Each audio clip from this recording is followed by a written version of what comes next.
Okay guys, here's what's on the bench today. Ibanez S series. Nice purple color. Really thin body on these things. Made in, where's this one made? It looks like Korea. Tons of dirt under the strings. This guitar got traded in. I own this. I'm gonna restring this thing and get it ready for resale. So let's get started. Alright, let's see here now. I got tools laying all over the place. First thing I'm going to do, let's plug it in. Let's check the electronics.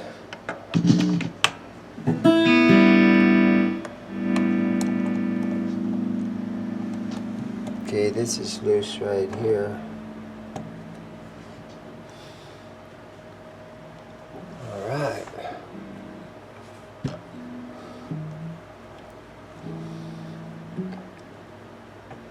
There we go.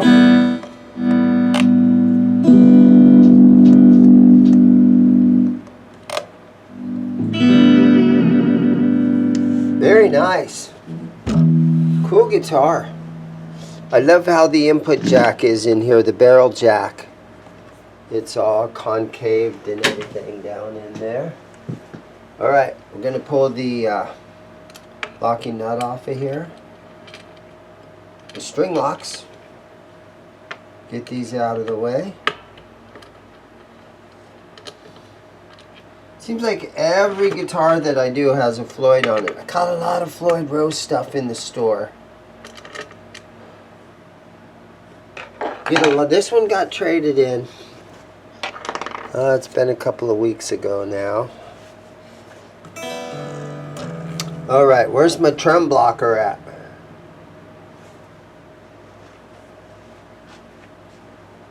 Over here. Alright, so this is the shred neck trem lock. It's got nice little rubber pad on the bottom here. Lay it down in there like that, and that kind of keeps the bridge laying nice and flat. So then you can take the strings off of it, and the trem won't fall all the way back in there.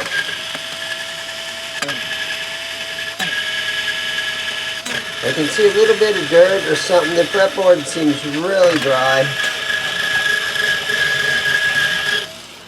So let's get these strings off of here. Yeah, so my band, we're called Whiskey Dogs, and we have rehearsal tonight.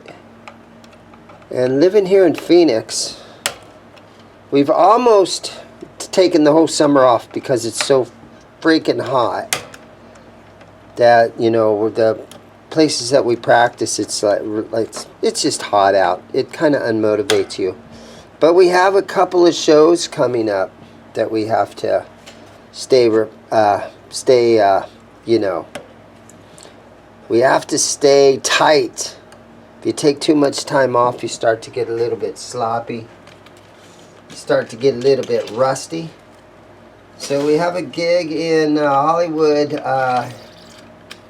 in late August, August 26th, I believe the date is, and we get to open for Dangerous Toys at the Whiskey A Go-Go. So that should be a super fun show.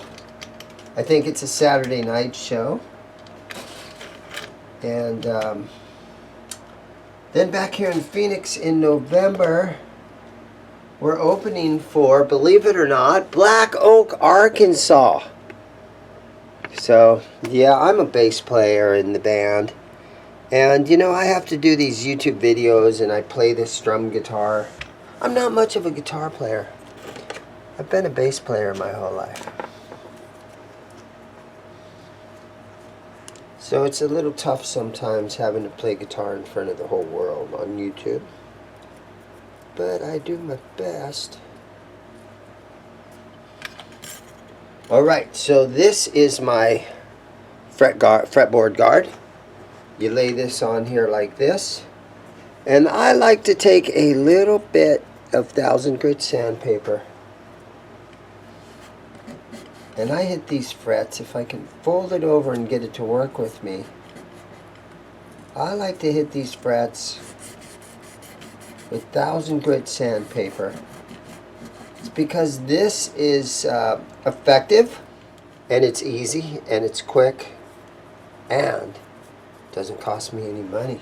Yeah, you know, also, I have some of these Stumac microfiber pads, and you can use these too. I see a little fret wear on some of these frets. This has a neat S kind of inlay, which is kind of cool looking. These seem like medium jumbo frets on this one.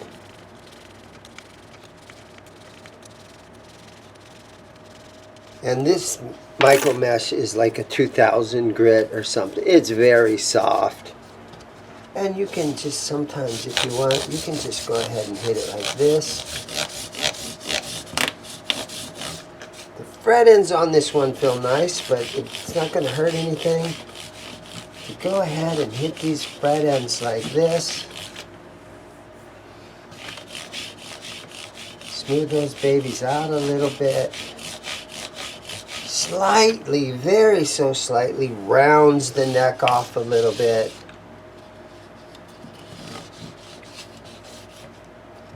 Okay.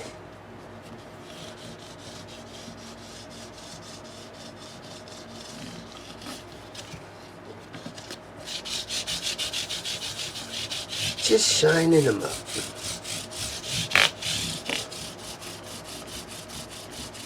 Okay.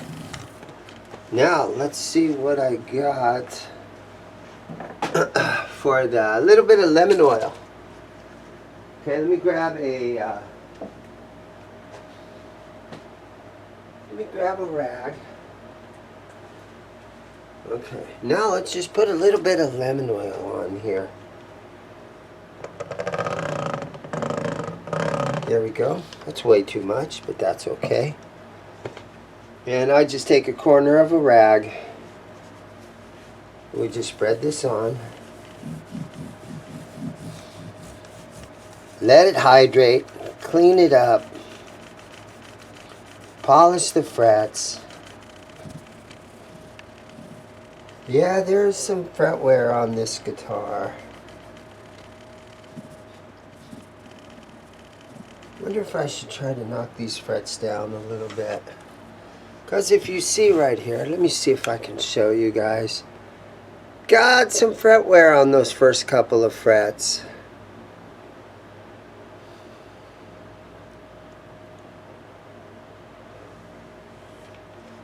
It's unfortunate, but guitars get played. And I'm going to price it accordingly, you know, being a used guitar.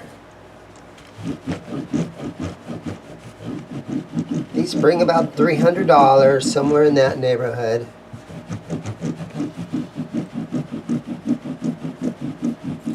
Go ahead and I'm going to snug these tuners down up here so I have an open-ended 10mm wrench.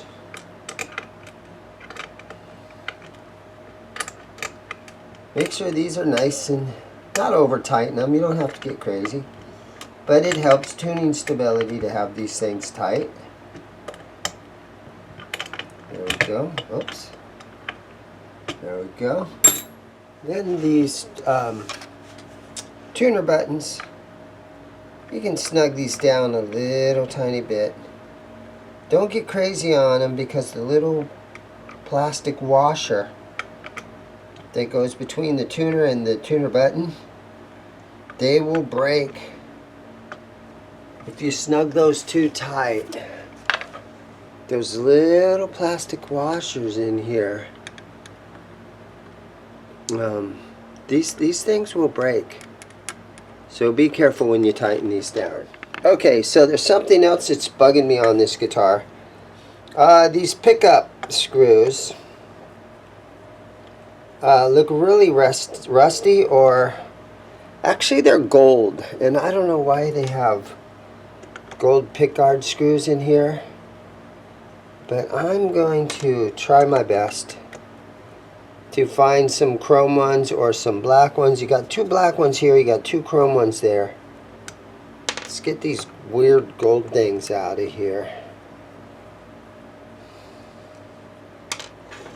And let me see what I've got.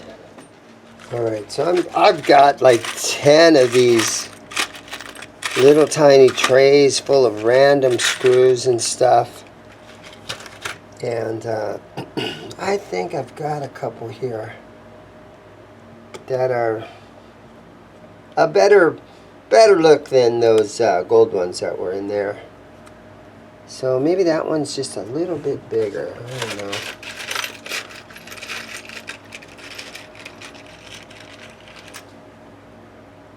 That one's, the head's really big on that one. That one's not much better. Sometimes if you find an old one like this, sometimes I'll take this black Sharpie and I'll just kind of hit the top of it a little bit like that, and it helps. It's a used guitar, right? You can do what you can do to make it look better. And sometimes a little bit of effort goes a long way on a used guitar. I think this one might look better. And of course it is a great idea to have a bunch of new parts. But sometimes you don't always get all those. And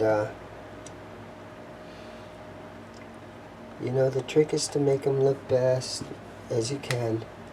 Not spend too much money on them. Okay. So I think we're going to go with that right there. Well, this one, you know what? Here's what we're going to do. I'm going to back this one off a little bit right here, because see, this one is, all the black is off of it. So I'm just going to raise it up a little bit. Then I'm going to hit it with the Sharpie. And then run it back down in there. And now I think we're looking better. So we're going to go with that. Okay, I got the guitar flipped over on its face, and I can see that again. There's all these weird gold screws in here holding both these plates on. These things are coming out. Not in love with these gold things. I don't think these belong in a guitar.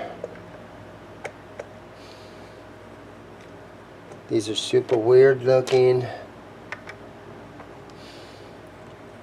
So they are coming out of here. And they're not even like, they're not even into the wood. So these things are so uncool. Okay, so here's our barrel jack. Everything's wrapped up nice and tight in here. The electronics are working fine, but once you're in here, why not just take some quick drying formula electronic cleaner and give these guys a little hit.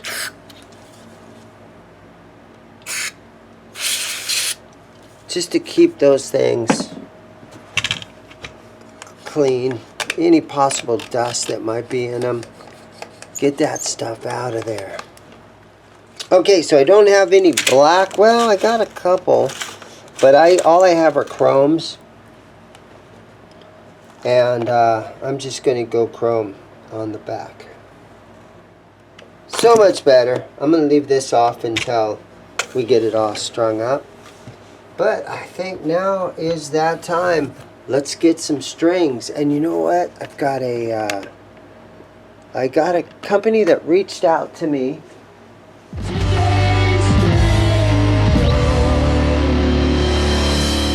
And they sent me some free strings to try out.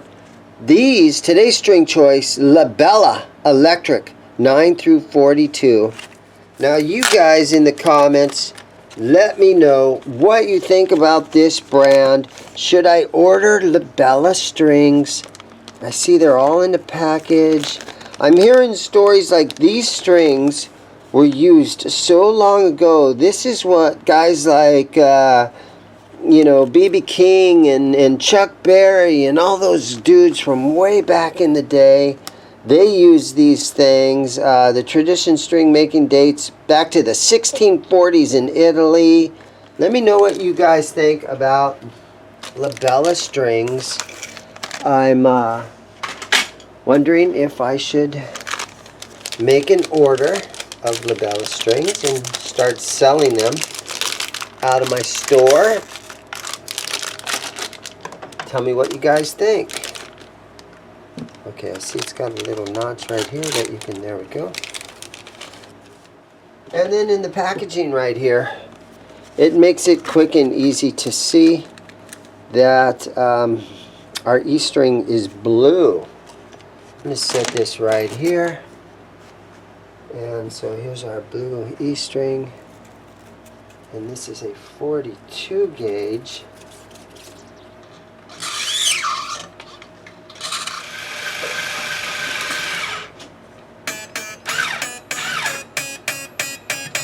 Okay, before I get too crazy on that, let me tune it up a little bit.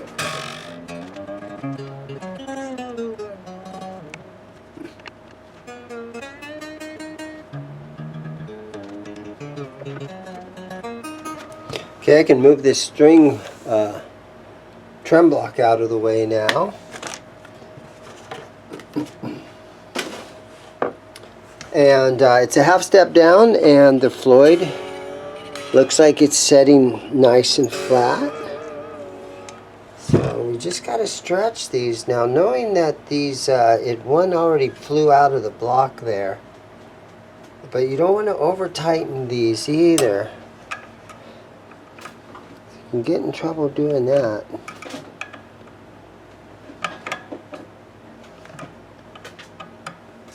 You can buy these new the 6 little blocks that fit in a bridge. Sweetwater sells them for like $5 for a pack of 6.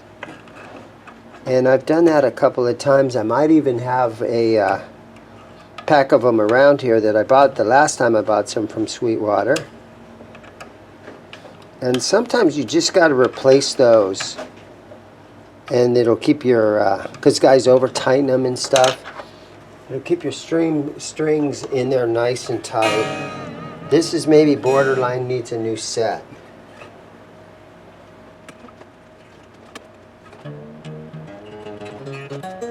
Okay, let's take a look at these fine tuners on here. You can tell the quality of your bridge by how easy it is to move these fine tuners around. And this one feels really nice and easy, but what I usually do is I usually back them out, not all the way, but I back them out a pretty good distance, because your strings always seem like they go flat, and you need room to adjust them once the strings are locked down.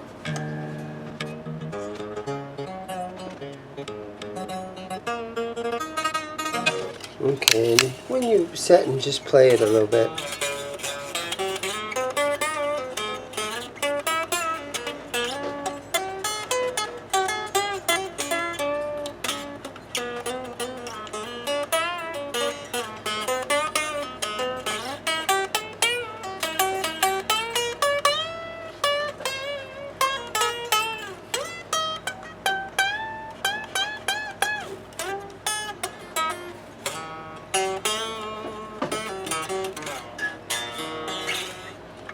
Just setting.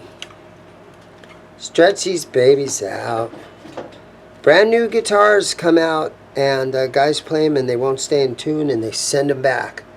And it's like, bro, you didn't stretch your strings out good enough. You don't need to return the guitar. Just stretch your strings.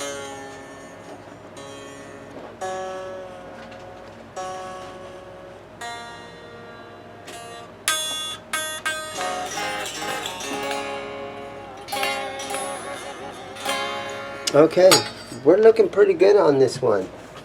Okay, we can install these locking nuts now. I'm going to leave them loose for a while still. And I'll sit and play the guitar for a little bit. And just going to let it set for a while. I got other things I got to do here in the store, but I will be back to this guy.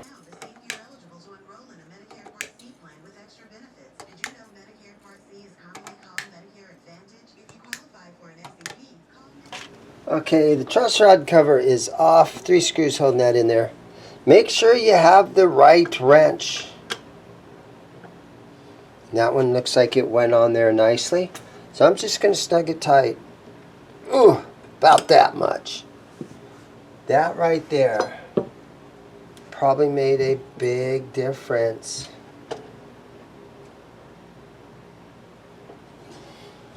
And just to test, if you're a little bit worried that your truss rod's too tight,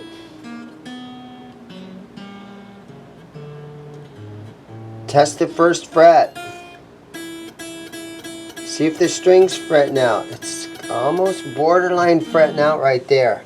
So I'm going to leave it right there. And then when I come back into the shop tomorrow, I will check that again. But it's late in the day, so I'm going to go home and chill, and you guys don't need to know any of this. But I will be back tomorrow, and we will recheck this truss rod. Okay guys, good morning. Next day. Let's see what we're looking at here. Got this thing a half step down.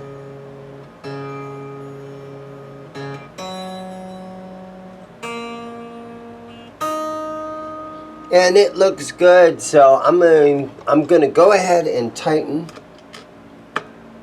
the locking nut up here. Tighten them babies down.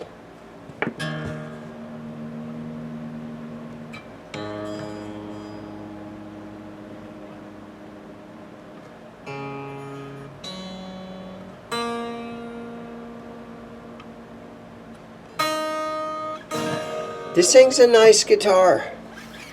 You can see I changed out this stuff, and she's got new strings on it. The fretboard, the frets look good now, and this thing's ready. I lowered the bridge a little tiny bit. You know, I suppose I could lift this front pickup just a little. Okay, and I'm going to lower the rear just a little. Raise it. Yeah, so it's a fun guitar, an Ibanez S series, and the guy traded it in because it was purple, but that doesn't bother me. I like it. It's a little shredder. Alright guys, there it is. I will see you guys in the next video. Thanks everybody for watching. I have a G&L guitar I have to work on. I've got so many guitars. I have one of those Epiphone Gothic Les Pauls with a Floyd I need to work on. And all kinds of stuff. So, I'll see you guys in the next video. Bye guitar.